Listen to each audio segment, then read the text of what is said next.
I never thought I'd be the one talking about manifestation. To me, that was just another buzzword. I'd hear people toss it around saying you could think your way to success. Frankly, I rolled my eyes every time. I always believed in hard work, hustle, and keeping your feet on the ground. If something sounded too magical or easy, I figured it was a shortcut, one that never actually worked. People would talk about vision boards and the law of attraction, but I just couldn't buy into it. I thought success was about effort, not wishful thinking. My life was hectic, and I didn't have time for what I saw as daydreaming. I felt like I was doing pretty good chasing my dreams the old-fashioned way, and that was enough. Or at least, I thought so. But then, something shifted. I started feeling stuck, like I was hitting the same walls over and over. No matter how hard I worked, something always seemed to get in the way. That's when someone handed me Manifest the Gateway to Success by Elira Starfall. At first I just laughed, but a small voice in my head told me, "What do you have to lose?" So, with a skeptical heart, I decided to give it a try. I was ready to prove it wrong, or maybe to be surprised. Either way, I was about to find out. When I first picked up Elira Starfall's book, I didn't expect much. The cover was bright and hopeful, full of promises. I almost put it down right then, but something about the way it was written caught my eye. It didn't sound like someone selling a fantasy. It sounded honest, like someone who had been where I was standing. The first pages asked me to be brutally honest with myself. It wasn't about pretending everything was perfect. It was about admitting where I was stuck, and why. That hit home. I realized I'd been wearing my doubts like armor, but that armor was heavy. It wasn't protecting me, it was holding me back. I turned each page with a little less resistance. Elira didn't just tell me to think positive. She challenged me to face my fears, my patterns, and those inner voices that told me you can't. She showed me the difference between wishful thinking and focused intention.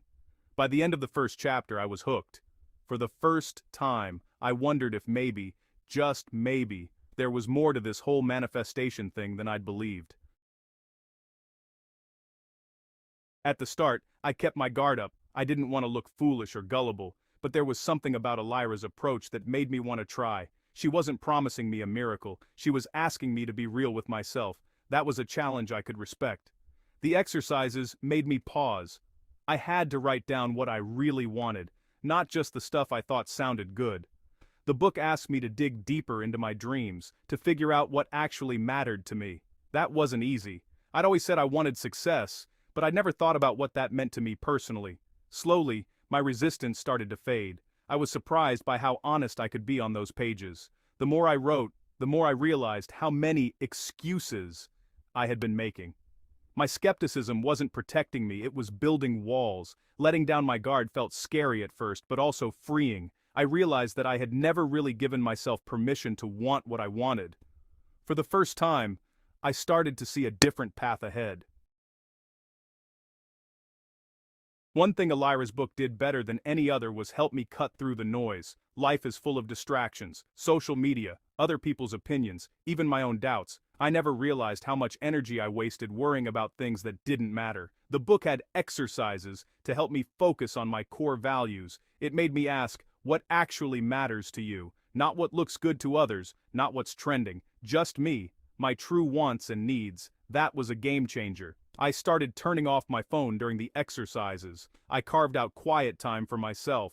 At first, it felt odd, but soon I started looking forward to those moments of clarity. It was like clearing the fog from my mind. I saw what was important and what was just background noise. That focus spilled over into my daily life. Suddenly, I was less distracted at work. I listened more closely in conversations. I stopped letting little things steal my peace. The more I focused on what mattered, the lighter I felt. This part of the journey surprised me the most. I never thought of myself as someone with limiting beliefs. I thought I was confident, I had goals, ambition, the works, but when Elira asked me to write down my biggest fears and doubts, I found a list I didn't expect. I saw how often I told myself, "That's not for you," or "You're not ready." Honestly, I realized I'd been playing small, even when I thought I was being bold. Those beliefs weren't just harmless worries, they were shaping my choices every single day. The book gave me tools to challenge those beliefs. Elira encouraged me to ask, is this really true? And most of the time, the answer was no. I started rewriting the script in my head. Instead of saying I can't, I started asking, what if I could? That simple shift really changed everything. Breaking down those barriers wasn't instant. It took patience and practice, but each time I caught myself falling into old patterns, I stopped and tried again. Little by little, the walls started to come down. Before this journey, my idea of success was simple. More money, more status, maybe a flashy car. I thought those things would make me feel accomplished, but as I worked through Elira's book, my definition started to change. I realized I was chasing what I thought I should want, not what would truly make me happy. The exercises made me think about fulfillment. What did I actually want out of life? Was it just about the next big purchase or something deeper? I started to value peace, purpose, and connection more than ever. Success wasn't just a number in my bank account. It was waking up excited for the day, feeling proud of how I showed up in the world. This mindset shift didn't mean I stopped wanting nice things. Far from it. But I wanted them for different reasons. I wanted them as symbols of growth, not as masks for insecurity. That changed how I pursued my goals. I realized that real success wasn't about proving myself to others. It was about living honestly, chasing dreams that meant something to me, and enjoying the journey along the way. I've always loved cars. The Audi RS7 was my dream ride, a symbol of making it. Back in the day, I thought having that car would mean I'd arrived, but now, after working through Elira's book, my approach was different. It wasn't just about having the car, it was about what getting it represented. Instead of seeing the RS7 as an unreachable fantasy, I started to see it as something I could work toward, step by step. I broke down the goal, just like the book taught me. I made a plan, set milestones, and focused on the feeling behind the dream. I wanted the RS7 because it stood for growth, hard work, and believing in myself. I stopped comparing my journey to others. I stopped worrying about how fast I was going. Instead, I enjoyed the ride, literally and figuratively. When the day finally came to get my RS7, it wasn't just a victory lap. It was proof that changing my mindset worked.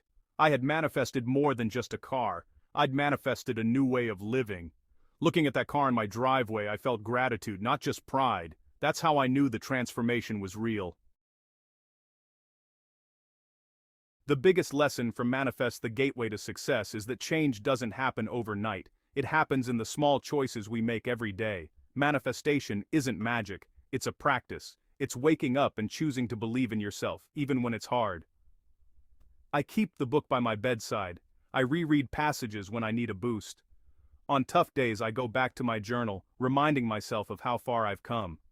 I set intentions each morning, not just for big goals, but for how I want to feel and who I want to be. This isn't about perfection. I still have doubts. I still make mistakes. But now, I catch myself sooner. I choose better thoughts. I take action with more confidence. It's those daily, sometimes invisible steps that add up to real transformation. Practicing manifestation has become part of who I am. It's in how I talk to myself, how I approach challenges, and how I celebrate successes, big and small. Looking back, I can't believe how much has changed. I started this journey as a skeptic, ready to dismiss manifestation as a fad, but Manifest, the gateway to success, opened my eyes. It taught me that real change starts from within. It's about breaking down mental barriers, focusing on what matters, and believing in new possibilities. I can't imagine going back to my old way of thinking. I'm still ambitious, still hungry for success, but now I'm more grounded. I trust myself more. I'm not just chasing goals. I'm living with purpose and joy. This isn't the end either. I know growth is a lifelong journey. I'm committed to these practices, not just for big dreams like the Audi RS7, but for every day. The real reward isn't the stuff I achieve, it's the person I'm becoming. If you'd told me a year ago I'd be writing this, I would have laughed. Now, I'm grateful I took the leap. The road ahead looks brighter than ever.